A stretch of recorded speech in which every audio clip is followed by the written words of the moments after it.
Hello guys, ഞാനും കാത്തുമോളും കൂടി രാവിലെ തന്നെ നമ്മളുടെ അടുത്തുള്ള ഒരു അമ്പലത്തിൽ പോവാണ്. അതിനൊരു പ്രത്യേകത ഉണ്ട് കേട്ടോ. ഇന്ന് സെപ്റ്റംബർ 30 കാത്തുവിൻ്റെ 7ാം ജന്മദിനമാണ്.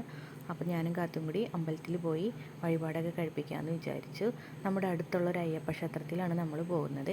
കടലിനോട് ചേർന്നാണ് ഈ അമ്പലം സ്ഥിതി ചെയ്യുന്നത്. അയ്യപ്പനാണ് മുഖ്യ പ്രതിഷ്ഠ. ചുറ്റമ്പലങ്ങളൊന്നുമില്ല എന്നുള്ളത് ഈ അമ്പലത്തിൻ്റെ ഒരു പ്രത്യേകതയാണ് കേട്ടോ. അപ്പോൾ ഇന്നത്തെ പൂജ നമ്മൾ കാത്തൂസിൻ്റെ പേരിലാണ് പറഞ്ഞിട്ടുള്ളത്. കന്നിമാസത്തിലെ രോഹിണിയാണ് കാത്തുവിൻ്റെ നക്ഷത്രം.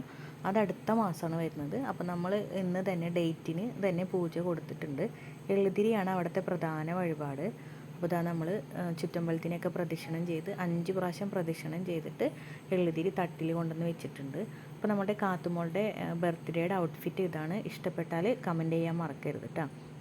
പൂജയൊക്കെ കഴിഞ്ഞ് പ്രസാദമൊക്കെ വാങ്ങിച്ച് ചന്ദനവും ഭസ്മൊക്കെ വരച്ച് നമ്മൾ അമ്പലത്തിൽ നിന്ന് പോന്നു. അപ്പോൾ ഇന്നത്തെ വീഡിയോ ഇത്രയേ ഉള്ളൂ. ഇഷ്ടപ്പെട്ടാൽ ലൈക്ക് ചെയ്യുക, ഷെയർ ചെയ്യുക, സബ്സ്ക്രൈബ് ചെയ്യുക.